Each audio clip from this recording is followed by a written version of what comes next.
अस्सलामु अलैकुम वरहमतुल्लाहि वबरकातुहू। डॉक्टर भीमराव रामजी अम्बेडकर, जो बाबा साहब अम्बेडकर के नाम से भी जाने जाते हैं, क्या ये हिंदुस्तान में यूनिफॉर्म सिविल कोड लाना चाहते थे? क्या बाबा साहब भीमराव अम्बेडकर हिंदुओं के ख़िलाफ़ थे?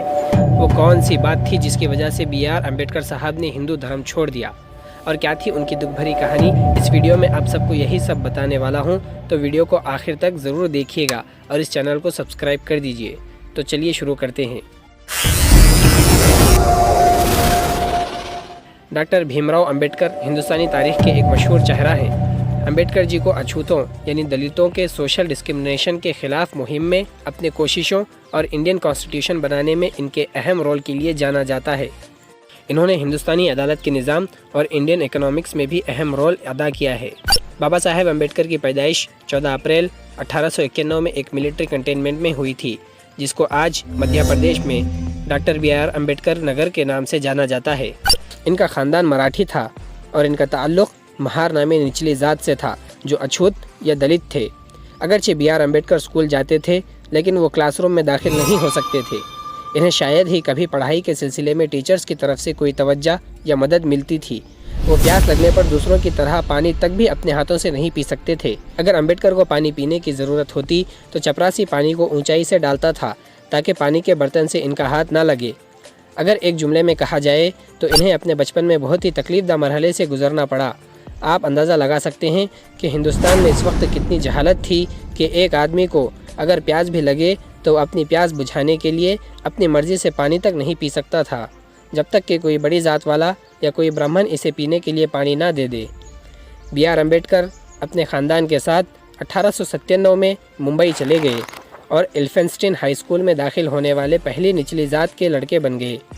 1907 में उन्होंने मैट्रिक का इम्तिहान पास किया और अगले साल मुंबई यूनिवर्सिटी से एफिलेटेड एल्फिंस्टन कॉलेज में एडमिशन ले लिया। 1912 में उन्होंने मुंबई यूनिवर्सिटी से इकोनॉमी और पॉलिटिकल साइंस में ग्रेजुएशन मुकम्मल कर लिया। इसके बाद वो 22 साल की उम्र में पोस्ट ग्रेजुएट के लिए अमेरिका चले गए, जहां उन्होंने बड़ौदा स्टेट स्कॉलरशिप के ज़रिए न्यूयॉर्क शहर की कोलंबिया यूनिवर्सिटी में दाखिला ले लिया। बाबा साहब अम्बेडकर ने जून 1915 में इकोनॉमिक्स में मास्टर ऑफ आर्ट्स हासिल किया। उन्होंने PhD की डिग्री भी हासिल की थी। आहिस्ता आहिस्ता लोग अम्बेडकर को उनकी मेहनतों से जानने और पहचानने लग गए। बाबा साहब अम्बेडकर अपने स्कूल के ज़माने से ही छूतछात का शिकार थे। इनकी प्रोफेशनल लाइफ भी इससे बहुत मुतासिर हुई। उन्होंने अपने करियर का आगाज़ बतौर प्राइवेट ट्यूटर, कंसल्टेंट और फिर इन्वेस्टमेंट कंसल्टेंट के तौर पर किया, लेकिन वो उस वक्त नाकाम हो गए, क्योंकि जब ग्राहकों को पता चला कि वो अछूत ज़ात से ताल्लुक़ रखते हैं तो सब उनके पास आने से मना कर दिए। इसके बाद भीमराव अम्बेडकर ने कानूनी पेशे में खिदमत आजमाई। उन्होंने एक गैर ब्राह्मण शख्स की तरफ से ब्राह्मण के ख़िलाफ़ मुकदमा लड़ा, जो कि उस वक्त एकदम हैरान कर देने वाली बात थी कि क्या वाकई कोई शख्स निचली ज़ात वाला आदमी रहकर ब्राह्मण के ख़िलाफ़ मुकदमा लड़ सकता है, और अछूतों की तालीम और तरक्की के लिए हमेशा फ़िक्रमंद रहते थे। यहाँ तक कि उन्होंने अछूतों की पढ़ाई के लिए एक इदारा भी कायम किया। बाद में इन्हें साइमन कमीशन के साथ काम करने के लिए मुंबई प्रेसिडेंसी कमेटी में मुकर्रर कर दिया गया, जिसने पूरे मुल्क में शदीद गम और गुस्से को जन्म दिया। उन्होंने पब्लिक वाटर रिसोर्सेज को दलितों के लिए खोलने के लिए एहतजाज शुरू करके ज़ात पात के ख़िलाफ़ मुहिम को मजबूत करने के लिए एक कदम आगे बढ़ाया। 1932 में ब्रिटिश गवर्नमेंट ने अछूतों के लिए अलग से इलेक्शन प्रोसेस करवाना चाहा। महात्मा गांधी ने पुणे में इसके ख़िलाफ़ सख्त एहतजाज करके भूख हड़ताल की। उस वक्त के कांग्रेस के मेंबर्स ने डॉक्टर BR अम्बेडकर से ये केस लड़वाया। इनका पॉलिटिकल करियर 1926 में शुरू हुआ, जब वो मुंबई लॉ ड्राफ्टिंग कमेटी के मेंबर बने। डॉक्टर अम्बेडकर ने हिंदू धर्म को क्यों छोड़ा? इनकी बीवी की मौत हो जाती है और वो अपनी बीवी की आखिरी ख्वाहिश के मुताबिक पांढापुर की यात्रा पर जाना चाहते थे, लेकिन वो ऐसा ना कर सके क्योंकि वहाँ अछूतों को जाने की इजाज़त नहीं थी। इसीलिए वो हमेशा से ही हिंदू रिलीजन को छोड़कर एक नया रिलीजन बनाना चाहते थे। भीमराव अम्बेडकर ने इनहिलेशन ऑफ कास्ट यानी ज़ात का खातिमा के नाम से एक किताब भी लिखी, जहां उन्होंने ज़ात पात के सपोर्ट करने पर हिंदू मज़हब की खिलाफ वर्जी भी की। उन्होंने इंडिपेंडेंट लेबर पार्टी की बुनियाद रखी, जिसने 1937 में मुंबई इलेक्शन लड़ा। वो MLA भी बने और अपोजिशन पार्टी में खिदमत अंजाम दी। मुहिम को आगे ले जाने के लिए उन्होंने all India schedule caste foundation की बुनियाद रखी। 1952 में उन्होंने हिंदुस्तान के जनरल इलेक्शंस में हिस्सा लिया, लेकिन बदकिस्मती से वो हार गए। अम्बेडकर ने 1954 में दोबारा लोकसभा में दाखिल होने की कोशिश की, लेकिन वो दोबारा नाकाम रहे। वो 2 बार राज्यसभा में मुंबई की नुमाइंदगी करते हुए मेंबर ऑफ पार्लियामेंट बने। हिंदुस्तान के कानून को बनाने की तैयारी 1947 में। 15 अगस्त को हिंदुस्तान की आज़ादी पर कांग्रेस ने हुकूमत बनाने के लिए तमाम पार्टियों की क़ियादत की। उन्होंने बाबा साहब अम्बेडकर को जस्टिस एंड लॉ मिनिस्टर बनाना चाहा, जिसे उन्होंने कबूल कर लिया। इन्हें इंडियन कॉन्स्टिट्यूशन ड्राफ्टिंग कमेटी का चेयरमैन भी बना दिया गया। भीमराव अम्बेडकर बिलाशुबा इस काम के लिए एकदम सही आदमी थे।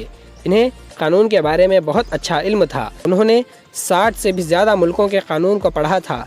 इन्हें फादर ऑफ इंडियन कॉन्स्टिट्यूशन के तौर पर भी पहचाना जाता है। वो लड़का जिसे स्कूल में इसकी क्लास के दूसरे बच्चों के साथ बैठकर पढ़ने तक की इजाज़त नहीं थी और वो वहाँ बैठकर पढ़ता था जहाँ सब बच्चे अपने चप्पल छोड़ते थे, आज वो लड़का पूरे हिंदुस्तान की लॉ ड्राफ्टिंग कमेटी का चेयरमैन बन गया था, जिसकी दस्तखत के बगैर कोई कानून मंजूर नहीं हो सकता था। तो ये है असल power of knowledge. Uniform civil code. वो यूनिफॉर्म सिविल कोड को सपोर्ट करने वाले थे। उन्होंने असम्बली में इसके हक़ में बहस भी की थी, लेकिन जब असम्बली ने इनका हिंदू कोड बिल रोक दिया तो उन्होंने 1951 में कैबिनेट से इस्तीफ़ा दे दिया। बाबा साहेब अम्बेडकर का स्टेटमेंट मौजूद है। उन्होंने कहा था, it does not say that after the code is framed the state shall enforce it upon all citizens merely because they are citizens। यानी कि ये code, uniform civil code, citizens के ऊपर एनफोर्स नहीं किया जाए। वो कभी भी हिंदू बनकर मरना नहीं चाहते थे। वो अपने मानने वालों को भी इससे रोकते थे। पहले तो उन्होंने सिख मज़हब को अपनाने का सोचा, लेकिन सिख रहनुमाओं से मुलाकात के बाद इन्हें मालूम हुआ कि इन्हें उनकी कौम में दूसरी किस्म का दर्जा दिया जाएगा। इसलिए भीमराव अम्बेडकर ने हिंदू मज़हब छोड़ दिया और वो दोबारा इस जाल में नहीं पड़ना चाहते थे। लिहाजा उन्होंने अपना रुख बुद्धमत की तरफ मोड़ लिया। उन्होंने सारी ज़िंदगी बुद्धमत को पढ़ा। उन्होंने बुद्धिस्टों की वर्ल्ड फेलोशिप में शिरकत के लिए सिल्वन यानी श्रीलंका का सफ़र किया और बुद्धिस्ट बन गए। तो दोस्तों, उम्मीद है आपको बी आर अम्बेडकर पर इस तारीख़ी वीडियो से बहुत कुछ जानने और समझने में मदद मिली होगी। अम्बेडकर जी की ज़िंदगी से हम जो सबक सीख सकते हैं वो ये है कि इंसानों में फ़र्क करने वाली कोई चीज़ नहीं होती। जब तक आदमी ऊंची तालीम हासिल कर लेता है तो इसे कोई नस्ल और धर्म के लोग आगे बढ़ने से नहीं रोक सकते। जिस तरह हमने अम्बेडकर जी की ज़िंदगी में देखा कि उन्होंने कभी भी खुद पर से यकीन को कम होने नहीं दिया और ख़ुद को दूसरों से कम नहीं समझा। वो पढ़े, आगे बढ़े और उन्होंने अपनी तालीम से पूरे हिंदुस्तान के लोगों को एक साथ और एक जैसा रहने का कानून बना डाला। तो दोस्तों, होप कि आपको वीडियो बहुत पसंद आई हो। अगर आपको ये वीडियो अच्छी लगी हो तो कमेंट सेक्शन में ज़रूर बताइए और अब्दुल मुगनी को सब्सक्राइब करके घंटी को ज़रूर बजा दें। आपसे मुलाकात होगी अगली वीडियो में। तब तक के लिए अल्लाह हाफिज़।